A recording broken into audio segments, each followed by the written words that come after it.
Hello everyone, कैसे हैं आप सब। आई होप आप सब अच्छे होंगे और आपकी यूपी पुलिस एग्ज़ाम की तैयारी भी अच्छी चल रही होगी। अभी तक हमने 3 प्रैक्टिस सेट करा दिए हैं। आज हमारा 4th प्रैक्टिस सेट है, जिसमें हम आपको 20 क्वेश्चन कराएंगे। चलो शुरू करते हैं। हमारा पहला प्रश्न है, भारत के संविधान में प्रस्तावना किस देश से ली गई थी। भारत के संविधान में प्रस्तावना किस देश से ली गई थी। A America, B England, C Japan, D France. America का संविधान, इंग्लैंड का संविधान, जापान का संविधान और फ्रांस का संविधान। और इसका जो सही आंसर है वो ए अमेरिका का संविधान। सर्वप्रथम अमेरिका के संविधान में से शामिल किया गया था। अमेरिका के संविधान में शामिल किया गया था। इसके बाद अन्य देशों ने शामिल किया। अन्य देशों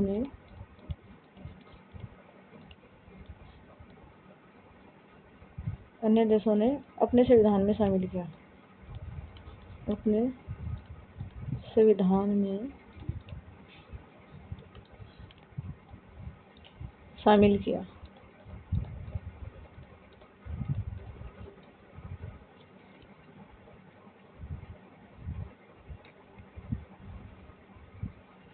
हमारा अगला प्रश्न है, राज्यों का संघ किस अनुच्छेद में कहा गया। राज्यों का संघ किस अनुच्छेद में कहा गया। ए अनुच्छेद 3, बी अनुच्छेद 2, सी अनुच्छेद 1 और डी अनुच्छेद 4। राज्यों का संघ किस अनुच्छेद में कहा गया। अनुच्छेद 3, अनुच्छेद 2, अनुच्छेद 1, अनुच्छेद 4। इसका जो सही आंसर है सी। इसमें कहा गया राज्यों का संघ कहा गया है। तो अनुच्छेद 3 है, इसमें राज्यों के नाम,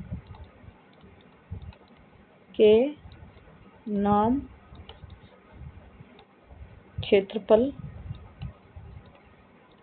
व सीमा में परिवर्तन।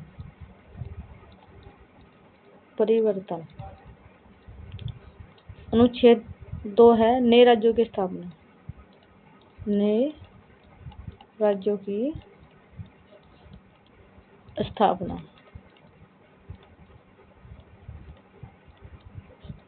और अनुच्छेद 4 में है जो अनुच्छेद 2 और 3 है। 2 व 3 के अंतर्गत विधियों को शामिल किया गया है। यानी कि अनुच्छेद 4 में 2 व 3 के अंतर्गत विधियों को शामिल किया गया है।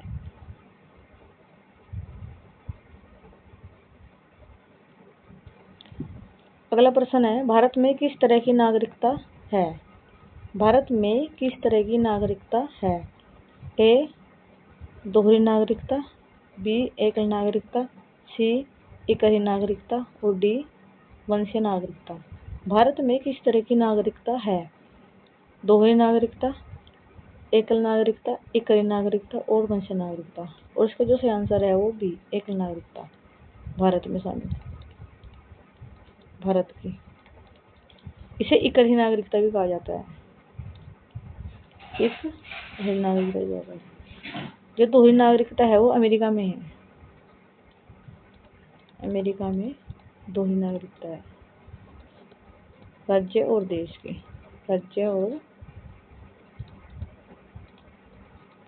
देश की नागरिकता है।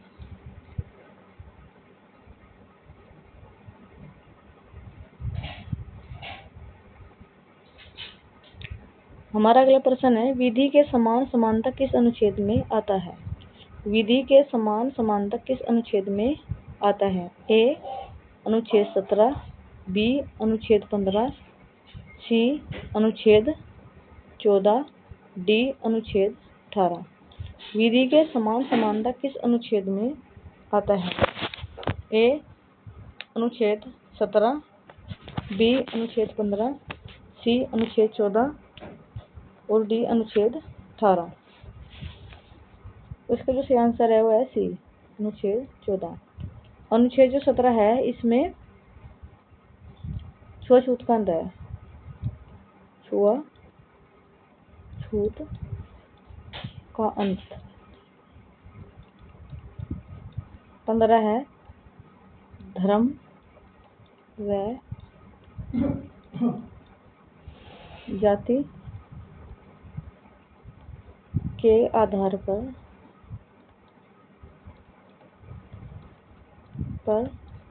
भेदभाव निषेध।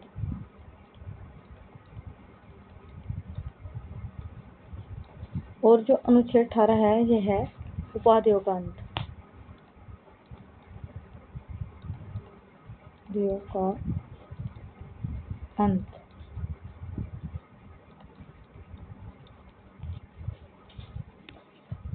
अनुच्छेद 14 में है विधि के समान समानता। विधि के समान समानता।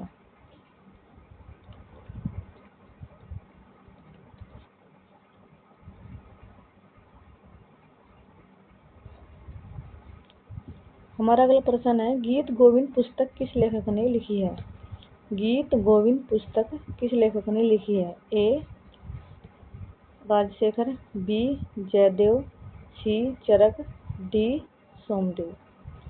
गीत गोविंद पुस्तक किस लेखक ने लिखी है? राजशेखर, जयदेव, चरक और सोमदेव। इसका जो सही आंसर है वो है जयदेव ने। और जो राजशेखर है इसने लिखी है कपूर मंजरी।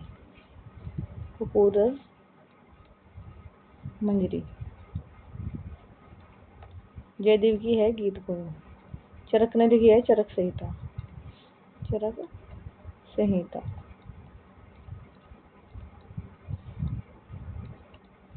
जो सोमदेव की पुस्तक है उसका नाम है कीर्ति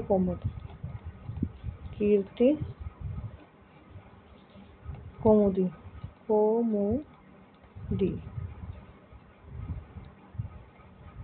जयदेव की है गीत गोविंद।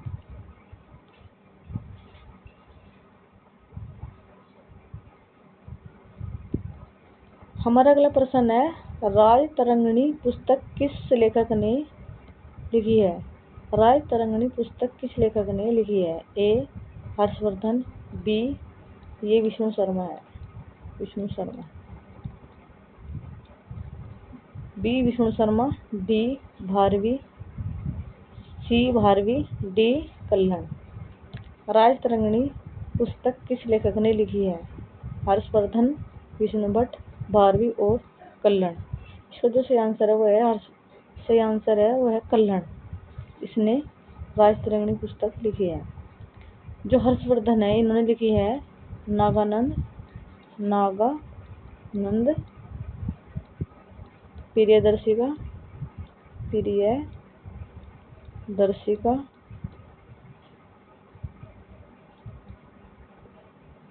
और रत्नावली।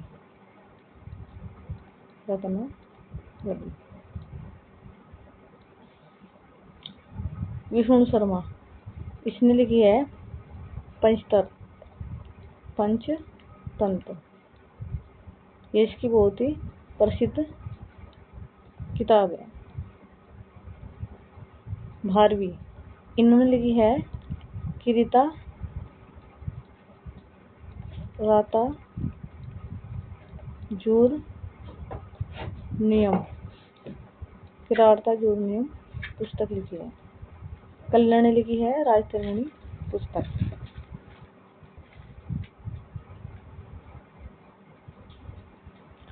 हमारा अगला प्रश्न है कालीबंगा किस नदी के किनारे स्थित है? कालीबंगा किस नदी के किनारे स्थित है? ए हिडन नदी, बी रावी नदी, सी घग्गर नदी, डी सिंधु नदी। कालीबंगा किस नदी के किनारे स्थित है? इसका सही आंसर है सी घग्गर नदी के किनारे स्थित है। हिडन नदी के किनारे जो बसा हुआ है वो है आलमगीरपुर।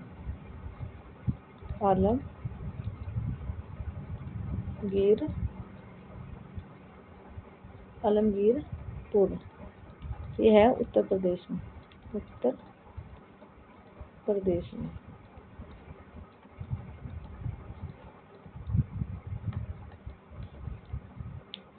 रावी नदी के किनारे स्थित है हड़प्पा नगर। घग्गर नदी के किनारे है कालीबंगा। सिंधु नदी के किनारे स्थित है मोहनजोदड़ो।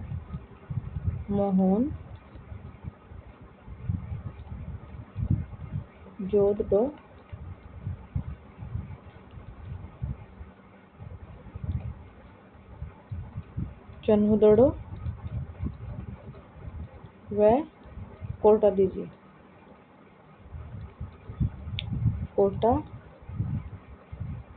दीजी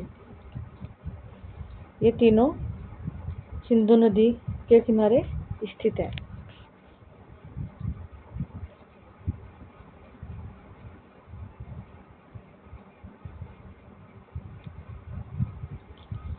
हमारा अगला प्रश्न है हड़प्पा सभ्यता में भारत के व्यापारिक संबंध किस देश के साथ थे?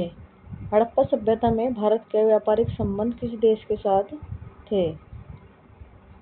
ए इराक, बी मिस्र, C Japan, D Sri Lanka. Iraq, मिस्र, जापान और श्रीलंका। और इसका जो आंसर है वो है बी मिस्र के साथ।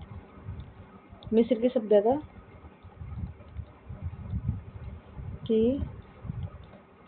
सभ्यता और सुमेरियन की सभ्यता।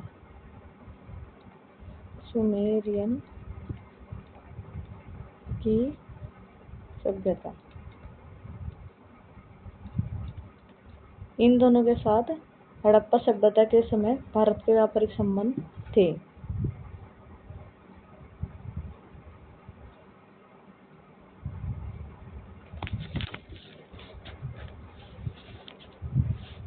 हमारा अगला प्रश्न है नाइट्रोजन और ह्यूमस की कमी किस मिट्टी में पाई जाती है? नाइट्रोजन और ह्यूमस की कमी किस मिट्टी में पाई जाती है? ए जलोढ़ मिट्टी, बी काली मिट्टी, सी लाल मिट्टी, डी लवणी मिट्टी। नाइट्रोजन और ह्यूमस की कमी किस मिट्टी में पाई जाती है? जलोढ़ मिट्टी, काली मिट्टी, लाल मिट्टी और लवणी मिट्टी। इसका जो सही आंसर है वो है जलोढ़ मिट्टी, इसमें पाई जाती है। और जो काली मिट्टी है इसमें जो किस चीज़ की कमी पाई जाती है वह है नाइट्रोजन,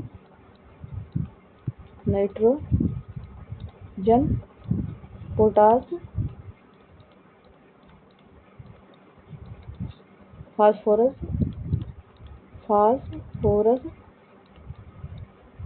व कार्बनिक तत्वों की कमी।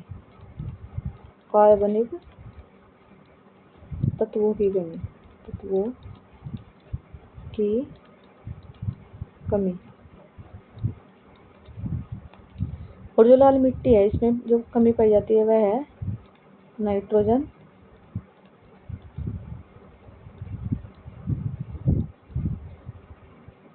ह्यूमस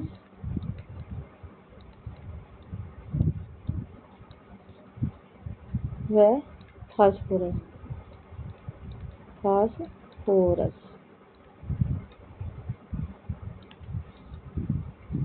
और जो लवणी मिट्टी है इसमें जो कमी पाई जाती है वह है नाइट्रोजन,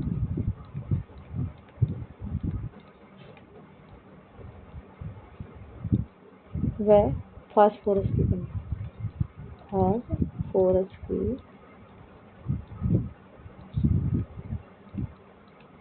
कमी।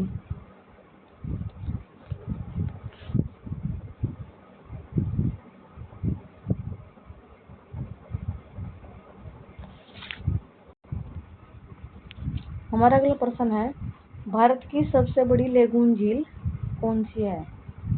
भारत की सबसे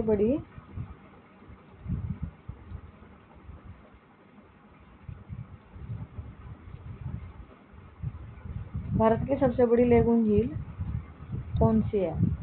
ए सांबर झील, बी चिल्का झील, सी वेमनाथ झील, डी लोकलट झील।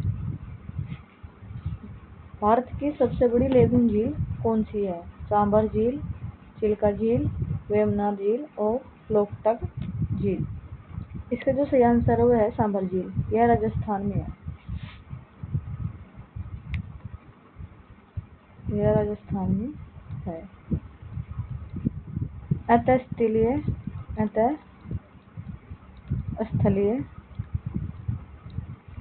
खारे पानी की झील है। खारे पानी की झील। और जो चिल्का झील है ये उड़ीसा में है। ये भी खारे पानी की झील है। वेमनाथ झील ये है केरल में। और यहीं पर एक विलिंगडन द्वीप है। लोकलट झील ये मीठे पानी की झील है। मीठे पानी की झील।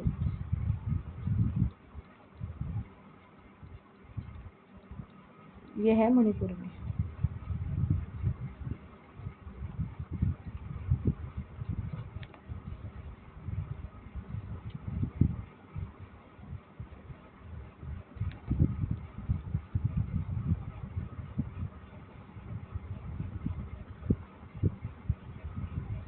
हमारा अगला प्रश्न है, सिंधु नदी की लंबाई कितनी है? सिंधु नदी की लंबाई कितनी है? ए 2880, बी 2525, सी 2900 किलोमीटर। ए 2880 किलोमीटर, बी 2525 किलोमीटर, सी 2900 किलोमीटर और डी 2020 किलोमीटर। इसका जो सही आंसर है वो है 2880। ए आंसर किलोमीटर है। 2525 है गंगा की लंबाई है। गंगा की लंबाई 2900 किलोमीटर है। ये है ब्रह्मपुत्र की लंबाई। ब्रह्मपुत्र जो नदी है उसकी लंबाई है।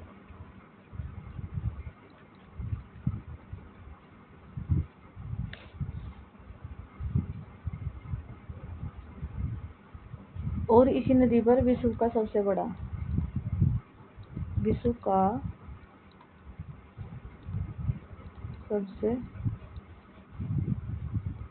बड़ा माजुली द्वीप स्थित है। माजुली नदीय द्वीप स्थित है। नदीय द्वीप।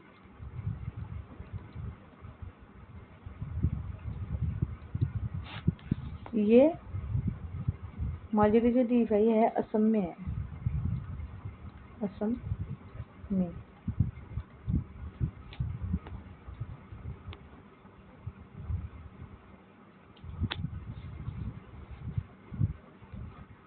हमारा अगला प्रश्न है, इनमें से कौन सी नदी अरब सागर में गिरती है? इनमें से कौन सी नदी अरब सागर में गिरती है? ए कावेरी नदी। ए है कावेरी नदी, बी महानदी, सी गोदावरी नदी, डी नर्मदा नदी। कौन सी नदी अरब सागर में गिरती है? कावेरी नदी, महानदी, गोदावरी नदी और नर्मदा नदी। इसका जो सही आंसर है वो है नर्मदा नदी। अन्य जो नदियां हैं वह हैं माही नदी, साबरमती, ताप्ती नदी, लूनी नदी व घग्गर नदी। ये नदियाँ भी अरब सागर में गिरती है। कावेरी, महानदी और गोदावरी ये बंगाल की खाड़ी में गिरती है। बंगाल की खाड़ी में गिरती है। खाड़ी में गिरती है।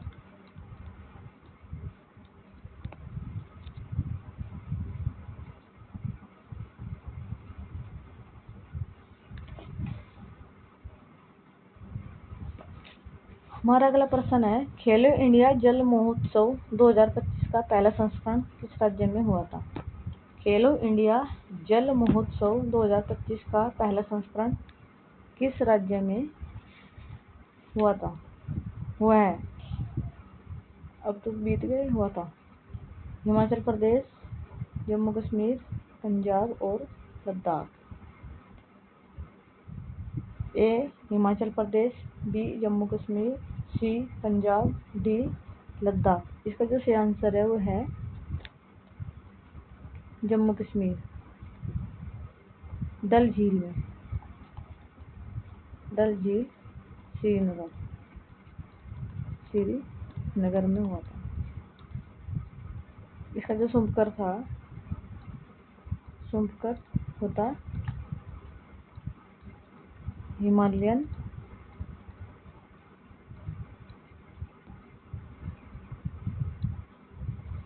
किंगफिशर।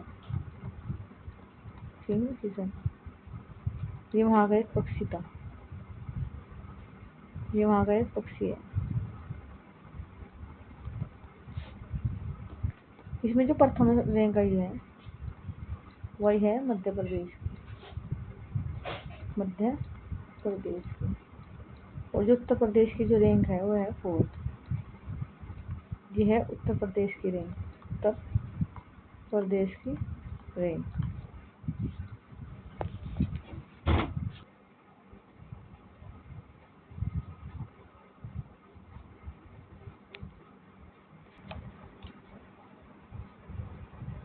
अगला प्रश्न है, मुख्यमंत्री प्रतिज्ञा योजना 2025 में किस राज्य द्वारा शुरू की गई है? मुख्यमंत्री प्रतिज्ञा योजना 2025 में किस राज्य द्वारा शुरू की गई है? ए उत्तर प्रदेश, बी दिल्ली, सी बिहार, डी हरियाणा। उत्तर प्रदेश, दिल्ली, बिहार और हरियाणा। इसका जो सही आंसर है वह है बिहार। बिहार द्वारा शुरू किया गया है। और इसका जो मेन किस चीज़ के लिए शुरू किया है? 12th पास युवाओं के लिए। 12th पास युवाओं को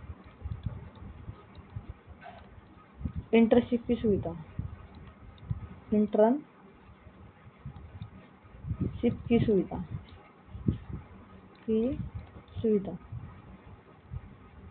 इसके लिए यह योजना शुरू की गई है। जो 12th पास जो बच्चे होंगे उनको इंटर्नशिप की सुविधा दी जाएगी।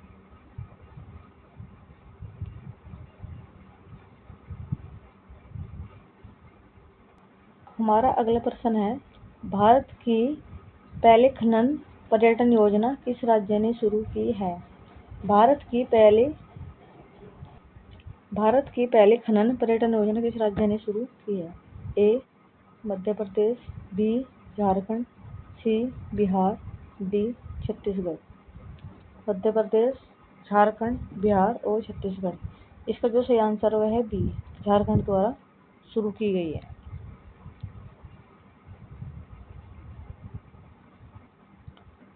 हमारा अगला प्रश्न है, 17वां ब्रिक्स शिखर सम्मेलन 2025 में कहाँ हुआ है? 17वां ब्रिक्स शिखर सम्मेलन 2025 में कहाँ हुआ है? A Rio de Janeiro Brazil, B Paris France, C Delhi Bharat, D Washington America. Bharat का 17वां ब्रिक्स शिखर सम्मेलन कहाँ हुआ है? Rio de Janeiro Brazil, Paris France, Delhi Bharat, Washington America. इसका जो सही आंसर है वह है A Rio de Janeiro Brazil. ये हुआ था 6 से 7 जुलाई तक, 7 जुलाई तक ब्राज़ील में। भारत की तरफ से पीएम नरेंद्र मोदी ने भाग लिया, नरेंद्र मोदी ने भाग लिया। इसकी जो थीम थी समावेशी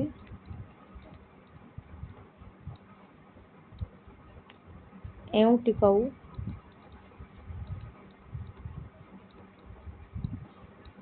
शासक हेतु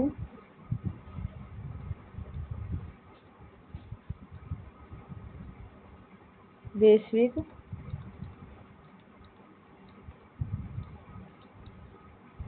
दक्षिण सहयोग को सशक्त बनाना,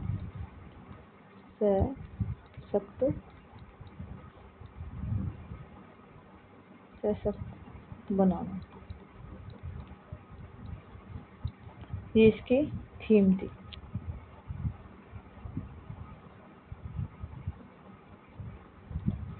हमारा अगला प्रश्न है, उत्तर प्रदेश में तराई क्षेत्र की फसल कौन सी है? उत्तर प्रदेश में तराई क्षेत्र की फसल कौन सी है? ए गेहूँ गन्ना, बी आलू गेहूँ, सी धान व गन्ना, डी चावल व मक्का। उत्तर प्रदेश में तराई क्षेत्र की फसल कौन सी है? गन्ना गेहूँ, बी आलू गेहूँ, सी धान व गन्ना, डी चावल व मक्का। इसका जो सही आंसर है वो है सी गन्ना और धान व गन्ना। और जो भाबर क्षेत्र है, भाबर क्षेत्र में यहाँ खेती करना असंभव है, खेती करना असंभव होता है, असंभव है। यहाँ पर ज़्यादातर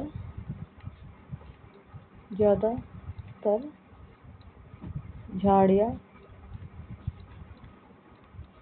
व वन पाए जाते हैं। भाबर क्षेत्र में ज़्यादातर झाड़ियाँ व वन पाए जाते हैं। हमारा अगला प्रश्न है, अयोध्या किस नदी के तट पर स्थित है? अयोध्या किस नदी के तट पर स्थित है? ए गोमती नदी, बी गंगा नदी, सी राप्ती नदी, डी है सरयू नदी। अयोध्या किस नदी के तट पर स्थित है? गोमती नदी, गंगा नदी, राप्ती नदी और सरयू नदी। इसका जो सही आंसर है वो है डी सरयू नदी। अयोध्या और इसके अलावा इसमें है गोला,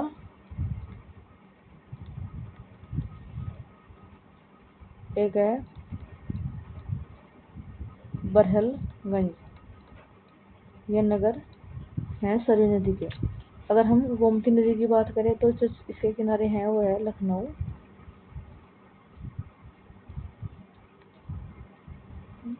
जौनपुर और सुल्तानपुर।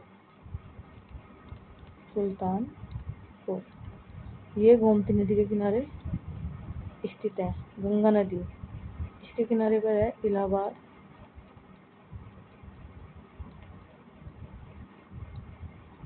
कानपुर और वाराणसी। ये सभी उत्तर प्रदेश के हैं। और जो राप्ती नदी है इसके किनारे पर है गोरखपुर,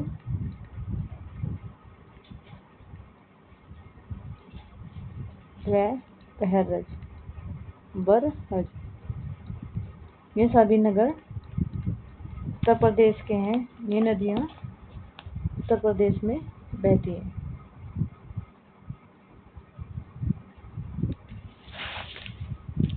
हमारा अगला प्रश्न है, पार्वती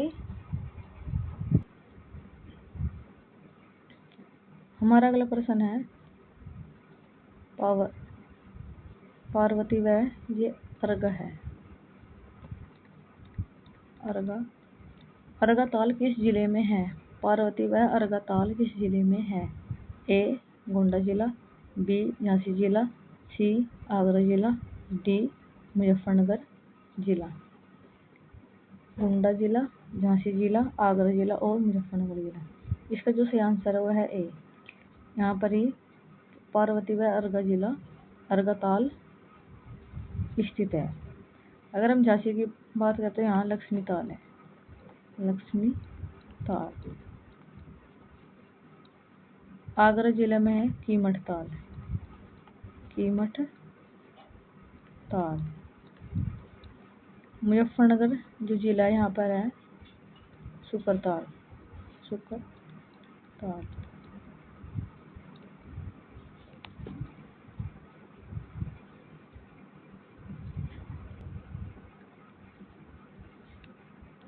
हमारा अगला प्रश्न है, उत्तर प्रदेश में किस साधन द्वारा सबसे ज्यादा सिंचाई की जाती है?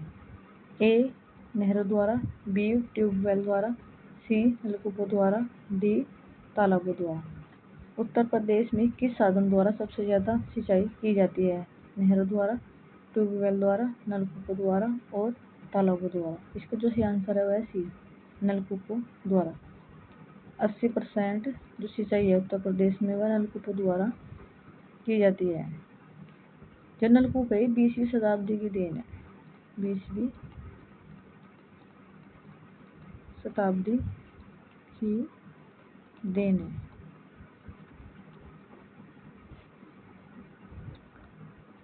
उन्नीस सौ 30 में मेरठ में